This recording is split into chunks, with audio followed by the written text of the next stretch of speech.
நண்பர்களே வணக்கம். நான் உங்கள் தென்னவன், பாரம்பரிய சித்த மருத்துவர். இது சிறகுகள், மூலிகை சிறகுகள். வழக்கம் போல தான் தினம் நம்ம ஒரு மூலிகை பார்க்குறோம். அந்த வகையில் இன்றைக்கும் ஒரு அற்புதமான ஒரு மூலிகை தான். ரொம்பவுமே பரிச்சயமுள்ள ஒரு மூலிகை. இந்த மூலிகை பற்றி சொன்னால் தெரியாத நபர்கள் இருக்கிறதுக்கான வாய்ப்பு கிடையாது. அந்த மாதிரியான ஒரு மூலிகை தான் இது. எல்லாருக்குமே தெரிஞ்ச ஒரு மூலிகை. அதுலேயும் குழந்தை பிராயத்தில் நம்ம மாதிரி ஆட்களை நிறையமாக பார்த்துருப்பாங்க. இப்போ இருக்கிற ஜென்ரேஷன் பார்க்குறதுக்கான வாய்ப்பு ரொம்ப குறைவாக இருக்கும். ஆனால் அந்த பலகை, எழுத்து பலகை நம்ம ஆரம்பித்தோம்ல, சிலேட்டுன்னு சொல்லுவாங்க. அந்த சிலேட்டை கை கொண்டு எழுதின பழைய மாணவர்கள் எல்லாருக்குமே நான் காட்ட போகிற இந்த மூலிகை என்னென்னு தெரியும். அது என்னன்னா, இங்கே மேலே படர்ந்துருக்கு பாருங்கள். இதுதான் இது அதிகமாக இருக்குது. கோவைக்காய், கோவை பழம் தெரியுதுங்களா உங்களுக்கு? நான் ரொம்ப நெருக்கமாகவே காட்டிகிட்ருக்கேன். உங்களுக்கு நல்லாவே தெரியும் தான் நினைக்கிறேன். பாருங்கள், இதெல்லாமே கோவை தான். இங்கே ஒரு 2 பழம் இருக்குது பாருங்கள். எவ்வளோ அழகாக இருக்குது பாருங்கள் இந்த பழம். இப்போ பார்த்துருப்பீங்க, இந்த கோவை எனக்கு தலைக்கு மேலே இருக்கிற எல்லாமே கோவை பழம் தாங்க. மார்க்கெட்டில் கூட இது நமக்கு கிடைக்குது கோவைக்காய். ஆனால் அது பார்த்திங்கன்னா கொஞ்சம் கசப்பு கம்மியாக இருக்கும். இது ரொம்பவுமே கொஞ்சம் கசப்பு அதிகமாக இருக்கும். சாதாரணமாக இதை அவியல் பொரியல் செஞ்சு சாப்பிட முடியாத அளவுக்கு கொஞ்சம் கசப்பாகவே இருக்கும். ஆனால் ரொம்ப பயனுள்ளது, அற்புதமான மருத்துவ தன்மை கொண்டது. சரி, இது என்னெல்லாம் பண்ணுன்றது நான் சொல்கிறேன். சாப்பிடாம பழக்கம் இல்லாமல் சாப்பிட்றவங்களுக்கு இது வாந்தியும் லைட்டாக ஒரு மாதிரி கொமட்டில் கொடுக்கும். பழக்கம் இல்லாத சாப்பிட்றவங்களுக்கு பழக்கப்படுத்திக்கிட்டிங்கன்னா ஒன்றும் பிரச்சனை இல்லை. குறிப்பாக பார்த்திங்கன்னா அதிகமான சீதளத்தை, அதாவது ஈரத்தன்மையை அதிகமாக கொடுக்கக்கூடியது. கபம், சளி அந்த மாதிரியான விஷயங்களை ஏற்படுத்தக்கூடியது. மற்றபடி அதை தவிர்த்து இருக்கக்கூடிய நன்மைகள்னு பார்த்தோம்னா ஏராளமானதுங்க, கணக்கிலே இல்லாதது. அந்த அவ்வளோ அற்புதமான சுவையாக இருக்குது. சரி, இந்த கோவை பழத்தினுடைய தன்மைகள் என்ன அப்படின்னு சொல்லி பார்த்தோம்னா, கோவை பழம் பார்த்திங்கன்னா ரத்தத்தை சுத்தி பண்ணக்கூடியது, உடம்பு இருக்கக்கூடிய நச்சுக்களை வெளியேற்றக்கூடியது. குறிப்பாக வியர்வை அதிகமாக வரல, ஒரு மாதிரி ஏசிலேயே ஒர்க் பண்ண பழகிட்டுங்க அவங்களுக்கு வெயிட்டும் லாஸ் ஆக மாட்டேங்குது. அடிக்கடி நமைச்சல், சொறி, சிரங்கு, படை, தேமல் இந்த மாதிரியான விஷயங்கள் வருவதற்கான காரணமாக இருக்கிறதே பார்த்திங்கன்னா, அதாவது உள்ள ரத்தத்தில் இருக்கக்கூடிய நச்சுக்கள் உள்ளவே அடங்கி போயிடுச்சு அப்படின்னு சொல்லி சொன்னால், அப்போ என்ன ஆகுன்னு கேட்டோம்னாக்கா இந்த மாதிரியான ப்ராப்ளங்கள் வரும். எது? சொறி, சரங்கு, படை, தேமல், நமைச்சல், ஊறல் இது மாதிரிலாம் வரும். இது மாதிரிலாம் வர்றவங்க இந்த கோவை பழத்தை ஒரே ஒரு பழத்தை காலையில் எடுத்துக்கிட்டோன்னா, இது சீசனில் தான் கிடைக்கும். இதை நீங்கள் ஒரு பழம் அப்படி எடுத்துக்கிட்டீங்க அப்படின்னு சொன்னால் அந்த அளவுக்கு அற்புதம். இந்த சீசன்லேயே அந்த நோயையும் குணமாக்கிடலாம். இந்த ஒரு பழத்தை நீங்கள் எடுத்துக்கிட்டீங்க அப்படின்னு சொன்னால் ரொம்ப அற்புதமாக அழகாக சரியாயிடும்.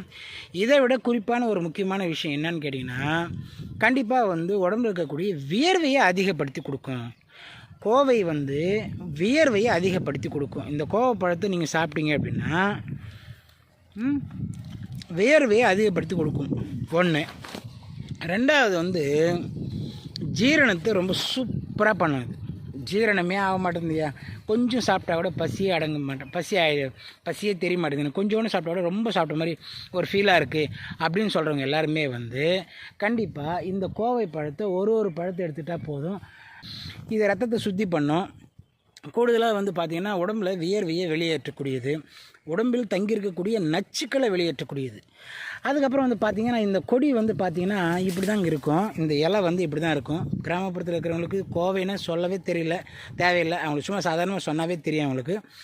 இந்த இலைகள் இருக்குது பார்த்திங்களா, இந்த இலைகளை அரைச்சி நீங்கள் உடம்பு ஃபுல்லாக பூசிட்டீங்க அப்படின்னு சொன்னால் இந்த நமைச்சல், ஊறல், படை, தேமல், ஸ்கின் சம்மந்தப்பட்ட அத்தனை விஷயங்களும் குணமாயிடும். குறிப்பாக இன்னொரு முக்கியமான விஷயம் இருக்குது. அது என்னன்னு கேட்டிங்க அப்படின்னு சொன்னாக்கா, கடி மாதிரி இருக்குமே, ஸ்கின் டிசீஸில் பார்த்திங்கன்னா நிறைய நமைச்சல் ஏற்பட்டு கடி மாதிரி அந்த கடியே என்னாகும், புண்ணாயிட்டு இருக்கும். அந்த மாதிரி புண்ணு இருக்கிற இடத்துல இந்த இலைகளை மட்டுமே அரைச்சி நீங்கள் போட்டிங்கன்னா போதும், மிக அழகாக ரொம்ப சூப்பராக அது குணமாகிடும். இதை விட இன்னொரு முக்கியமான ஒரு விஷயம் இருக்குது. அது என்னென்னு பார்த்தீங்க அப்படின்னு சொல்லி பார்த்தீங்கன்னா, சர்க்கரை அளவு ரொம்ப சூப்பராக அது கட்டுக்குள்ளே வச்சுக்கோங்க. இது சர்க்கரை அளவை மிக கட்டுக்கோப்பாக ஒரே அளவாக சீராக வச்சுக்கும். கூடுதலாக இன்னொரு விஷயம் என்னென்னு கேட்டோம்னாக்கா, சர்க்கரையினுடைய அந்த நொதி தன்மையை அதிகப்படுத்தாமல் அப்படியே நிறுத்தி வைக்கும். இது இப்போ நம்ம இனிப்பான வகைகளை சாப்பிட்டாலோ அல்லது நம்ம சாப்பிட்ற சாப்பாட்டின் வழியாகவே நமக்கு குளுக்கோஸ் இன்க்ரீஸ் ஆகுது அப்படின்னு சொல்லி பார்த்தோம்னா, அந்த குளுக்கோஸினுடைய ஆற்றலை அதிகப்படுத்தாமல் நமக்கு எவ்வளோ தேவையோ அந்த அளவுக்கு மட்டுமே வச்சுருந்து அதை அழகாக சரி செய்யக்கூடிய பேராற்றல் கொண்டது தான் இந்த கோவை. சுகர் வந்து மிக சரியான அளவில் ரொம்ப சீராக இருக்கும். அதில் மாற்றமே வராது. அதிகப்படியான தொந்தரவுகள் உங்களுக்கு இருக்கவே இருக்காது. இந்த காலில் வந்து ஆணி குத்துற மாதிரி குத்துறது, நடக்கிறப்போ வந்து கஷ்டமாக இருக்கிறது, இந்த மாதிரியான அத்தனை விஷயங்களையும் மாற்றக்கூடிய பேராற்றல் கொண்டது தான் இந்த கோவை இலைன்னு சொல்லுவாங்க. இதை வந்து நம்ம காயாகவும் சாப்பிட்லாம். உங்களுக்கு வந்து கசப்புத்தன்மை எனக்கு ஒன்றும் பெரிய பிரச்சனை இல்லைங்க, நான் சாப்பிடுவேன் அப்படின்னு சொல்லக்கூடிய நபர்கள் இதை சாப்பிட்டீங்க அப்படின்னு சொன்னால் உடம்புல ஒரு துளி நச்சு கூட தங்கவே தங்காது, ஒட்டு மொத்தமாக வெளியே வந்துடும். அதுபோல் வந்து ஞாபக சக்தி அதிகமாக கொடுக்குறதுல மிகப்பெரிய ஒரு ஆற்றல். அப்புறமா அந்த கடியினால் ஏற்பட்ட புண்களை வந்து குணமாக்கக்கூடியது. இதை விட ஒரு சிறப்பான ஒரு விஷயம் இருக்குது. அது என்னென்னு பார்த்தீங்கன்னா, இதய நோயாளிகளுக்கு ரொம்ப ரொம்ப சிறப்பானதுங்க இது. இந்த மாதிரி கோவை காய்களை தண்ணியில் போட்டு நல்லா அலசிட்டு இதை வந்து சின்ன சின்னதாக வந்து வத்தல் போடுறதுக்கு மாதிரி ரவுண்ட் கட் பண்ணி, இதனுடைய பூக்கள் வந்து இப்படி தாங்க இருக்கும். இது பாருங்கள், இந்த இலைகளை மட்டுமே பயன்படுத்தினா போதுங்க, உங்கள் உடம்புல இருக்கிற அத்தனை பிரச்சனைகளையுமே சரி பண்ணலாம். வெளிப்புறத்தில் ஸ்கின் டிசீஸ் சம்மந்தமான அத்தனை பிரச்சனைகளையும் மிக எளிமையாக சரி செய்யக்கூடிய ஒரு ஆற்றல் கொண்டது தான் இந்த கோவை. அடுத்தபடியாக வந்து பார்த்தீங்க அப்படின்னா, இந்த காய்களை வந்து நீங்கள் வத்தல் போட்டு வச்சுக்கோங்க. வத்தல் போட்டு வச்சுக்கிட்டு நீங்கள் பொரித்து சாப்பிட்டீங்க அப்படின்னு சொல்லி பார்த்தீங்கன்னா, பொரிச்சிங்க அப்படின்னு சொன்னால், பொரித்து சாப்பிட்டாலோ அப்படி பண்ணிங்க அப்படின்னு சொன்னால் சூப்பராக வந்து உங்களுடைய உடம்பு இருக்கிற கழிவுகள்லாம் வெளியேறிடும். இதயத்துக்கு ரொம்ப ரொம்ப நல்லது. இந்த தாவரத்தின் மூலமாக நமக்கு கிடைக்கக்கூடிய நன்மைகள் ஏராளமானது. இதய நோயை பாதுகாக்கக்கூடியது, அதே போல் நீரிழிவு நோயை கட்டுப்படுத்தக்கூடியது, சொறி சிரங்குகளை வந்து சேர்க்க விடாமல் தூர தடுக்கக்கூடியது.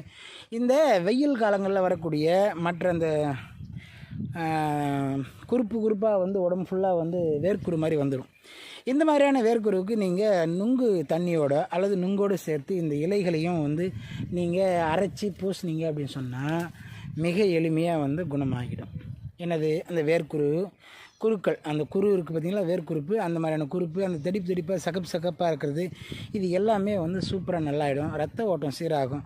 குறிப்பாக வந்து ஒரு மனிதனுடைய உடம்பில் இருக்கக்கூடிய ரத்தத்தில் கலந்துருக்கக்கூடிய நச்சுக்களை வெளியேற்றுறதுல மிகப்பெரிய ஒரு பங்கு எதுக்கில் இருக்குதுன்னு சொல்லி பார்த்தீங்க அப்படின்னா, இந்த கோவை இலைகளால், கோவை பழங்களுக்கு மட்டும்தாங்க இருக்குது. கோவைகளுக்கு இந்த கோவை காய்களை வந்து நீங்கள் ஒன்றும் பண்ண தேவையில்லை. சாதாரணமாக வந்து பறித்து கொண்டு வந்து தண்ணியில் அலசிட்டு காய போட்டு சிறு துண்டுகளாக நறுக்கி அதை வந்து வத்தல் போட்டு வச்சுக்கோங்க. வத்தல் போட்டு வச்சுக்கிட்டு இது பொடி செஞ்சும் சாப்பிட்லாம், பொரிச்சியும் சாப்பிட்லாம், வத்த குழம்பு வச்சும் சாப்பிட்லாம். இந்த மாதிரி சாப்பிட்றப்போ வந்து பார்த்திங்கன்னா நம்மளுடைய செரிமான கோளாறுகளை வந்து மிக அழகாக சரி செய்ய கொடுக்கக்கூடியது. குறிப்பாக பொடுகு தொல்லையெல்லாம் வந்து நீக்கக்கூடியது. நான் சொல்கிறேன்னா, மனிதனுடைய வெளிப்புறத்தில் இருக்கக்கூடிய அத்தனை விஷயங்களையும் மிக அழகாக மிக நேர்த்தியாக சரி செய்யக்கூடிய பேராற்றல் கொண்டது மட்டும்தான் இந்த கோவை. ஆனால் இன்னொரு விஷயம் என்னன்னு கேட்டிங்கன்னா, கொஞ்சம் பேர் வந்து மார்க்கெட்டில் கிடைக்கிற நம்ம தோட்டத்தில் பயிரிடக்கூடிய காய்களையும் வந்து சாப்பிட்றதுக்கு பால் மாறுறாங்க. உங்களால் இதுதான் முடியலன்னா குறைஞ்சபட்சம் நீங்கள் அதையாயிலும் சாப்பிடுங்க. அப்படி சாப்பிடும்போது பார்த்திங்கன்னா இதய நோய்க்கு ரொம்ப அருமையாக இருக்கும். இந்த மாதிரி இதய அறுவை சிகிச்சை செஞ்சவங்க, ஓப்பன் சர்ஜரி பண்ணுவாங்க, அல்லது நோய்க்கு மருந்து சாப்பிட்றவங்க, இந்த மாதிரி நபர்கள் வந்து இந்த கோவையை வந்து அதிகமாக எடுத்துக்கலாம். அப்படி எடுத்துக்கிறப்போ வந்து பார்த்திங்கன்னா அவங்களுக்கு உடலுக்கு இதமாக இருக்கும். கூடுதலாக வந்து பார்த்திங்க அப்படின்னு சொல்லி பார்த்திங்கன்னா உங்களுடைய சரும வியாதிகள் அத்தனையும் சரி செய்யக்கூடியது. அதே போல் வந்து பார்த்திங்கன்னா ஜீரணத்தை அதிகப்படுத்தக்கூடியது. இந்த மாதிரிலாம் செய்யும். முக்கியமாக குறிப்பாக வந்து நீரிழிவு நோயாளிகள் நீங்கள் பாருங்க, அதாவது வந்து அனுபவ வைத்திய தேவ ரகசியம், அனுபவ வைத்திய பிரம்ம ரகசியம், அனுபவ வைத்திய விஷ்ணு ரகசியன்ற மாதிரியான பல பழைய புத்தகங்களில் கோடிட்டு காட்டிருக்கக்கூடிய ஒரு விஷயம் என்னென்னா, நீரிழிவு நோய் மிக சூப்பராக வந்து சரி பண்ணக்கூடியது இந்த கோவை. தாராளமாக வந்து மார்க்கெட்டில் கிடைக்கிற கோவையும் சாப்பிடுங்க, இதையும் சாப்பிடுங்க. ஆனால் இதுக்கு தான் அதிகமான நன்மை இருக்குது. இது வந்து பார்த்திங்கன்னா ரொம்ப எளிமையாக கிடைக்கக்கூடிய ஒரு தாவரம் தான். ஆனால் என்னென்னா பார்த்திங்கன்னா சீசனில் தான் வந்து இதனுடைய பழங்கள் வந்து உங்களுக்கு கிடைக்கும். இது வரைக்கும் பூ இப்படி தான் இருக்கும், வெண்மை நிறமாக இருக்கும் பூக்கள். இது இதுதான் வந்து நிறைய நார் சத்து, புரதச்சத்து, விட்டமின் சத்து, இது மாதிரியான சத்துக்கள் உள்ளடங்கியது இது. ஸோ அதனால் வந்து பார்த்திங்க அப்படின்னு சொன்னால் இது சாப்பிட்றப்போ நமக்கு கிடைக்கிற சத்துக்கள் வந்து மிக மிக அற்புதமானது, ஏராளமானது. நம்ம சின்ன வயசில் வந்து சிலேட்டுக்கு தேய்க்கிறதுக்கு தான் பயன்படுத்தியிருப்போம். அப்போல்லாம் நமக்கு இது பற்றின விவரங்கள் நமக்கு சரியாக தெரிஞ்சிருக்காது. ஆனால் இதுக்குள்ளே வந்து பார்த்திங்கன்னா அத்தனை விஷயங்கள் அடங்கியிருக்கு அப்படிங்கிறத நமக்கு லேட்டாக தான் நம்ம தெரிஞ்சுக்கிறோம். கண்டிப்பாக இந்த வீடியோ வந்து உங்களுக்கு பிடிச்சிருக்கும்னு நான் நினைக்கிறேன். கண்டிப்பாக இனி வருங்காலத்தில் இது போன்ற நிறைய வீடியோக்களை உங்களுக்கு தொடர்ந்து கொடுக்கணுன்னு சொல்லிக்கிறேன். கண்டிப்பாக அது வரைக்கும் வந்து இந்த பாருங்கள், பிடிச்சிருந்தால் லைக் பண்ணுங்கள், கமெண்ட் பண்ணுங்கள், ஷேர் பண்ணுங்கள். இதே போல் ஒரு அற்புதமான சூப்பரான ஒரு வீடியோவில் மறுபடியும் நான் உங்களை சந்திக்கிறேன். அதுவரை நன்றி, வணக்கம்.